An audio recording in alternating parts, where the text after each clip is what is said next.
President Donald Trump is trying to turn the debate over a wall at the U.S. Mexico border back to his political advantage as his signature pledge to American voters threatens to become a model of unfulfilled promises.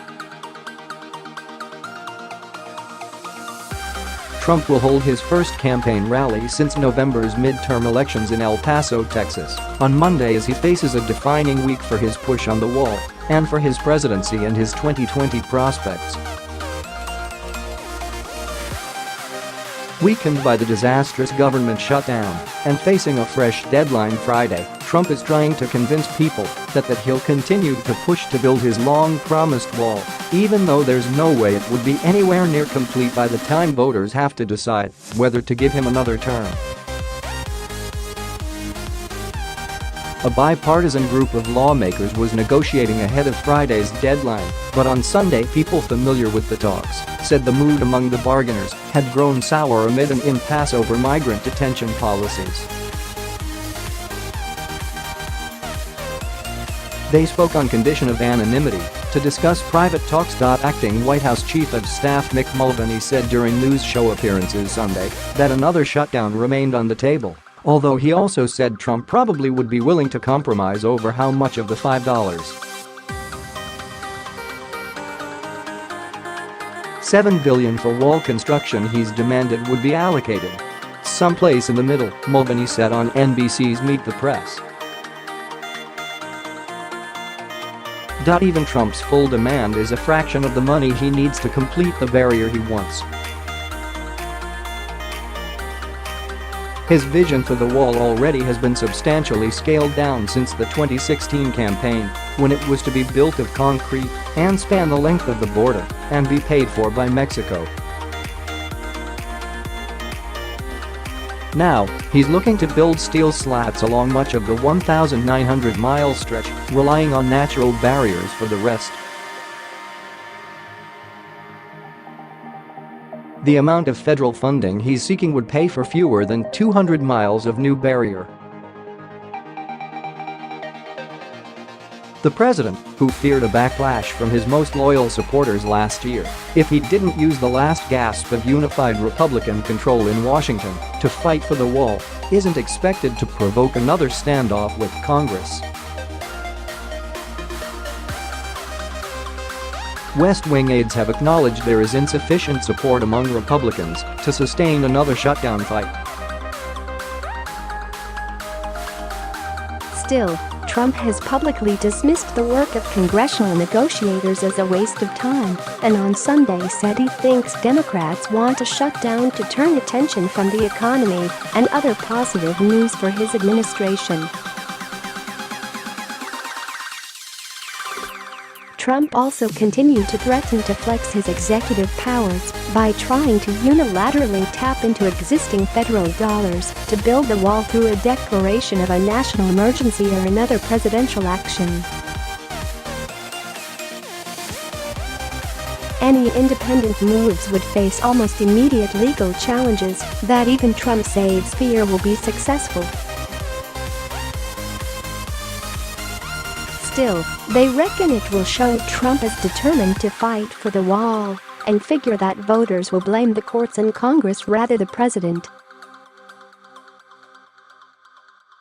For some supporters, that's not enough. California-based conservative leader Mark Meckler, who helped found the Tea Party movement, said Trump's base voters are done waiting for him to deliver on the wall.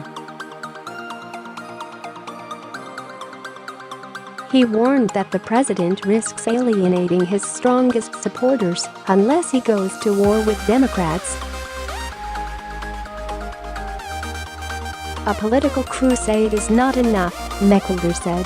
Politicians say stuff. He's either doing it or he's not doing it. The border debate has also proven to be a drag on the president's support among Republican lawmakers, many of whom don't share the president's zeal for the wall. Last month, Trump was forced to surrender the shutdown fight after senators in his party broke ranks amid the increasingly painful impacts of the stop page.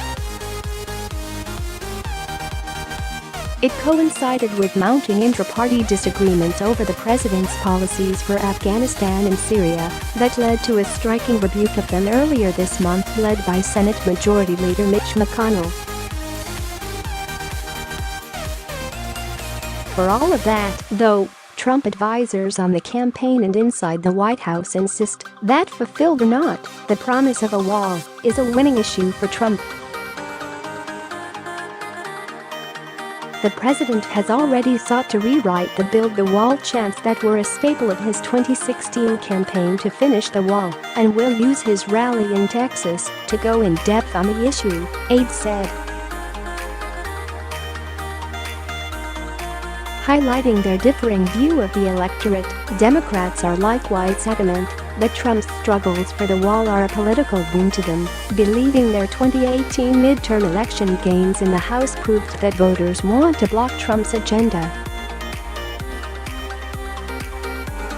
An AP NORC poll conducted during last month's shutdown found that more Americans opposed than favored building a wall along the Mexican border, 49% to 36%. 8 in 10 Democrats opposed building the wall, and only about 1 in 10 were in favor. Nearly 8 in 10 Republicans favored the wall, while only about 1 in 10 were opposed. A Trump campaign advisor said the Trump team sees the El Paso rally as less about winning over voters ahead of the 2020 election and more an opportunity to reshape the debate around the wall. The campaign views the rally, which is to take place just a few hundred yards from El Paso's border fence, as an opportunity for Trump to make the case that border barriers work, said the advisor, who was not authorized to discuss campaign strategy by name and requested anonymity.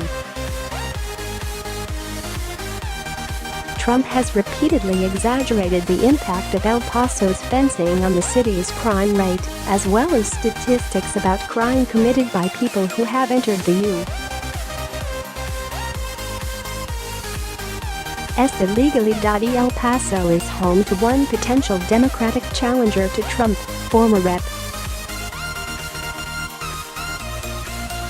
Beto O'Rourke, who unsuccessfully challenged Senator Ted Cruz in 2018 and maintains an army of small-dollar donors and a large social media following. The campaign advisor, who spoke on condition of anonymity to discuss internal thinking, insisted the venue had nothing to do with O'Rourke. But there was nothing subtle about O'Rourke's response. He'll be joining a march, though his hometown, to protest to border wall at the same time as Trump's rally.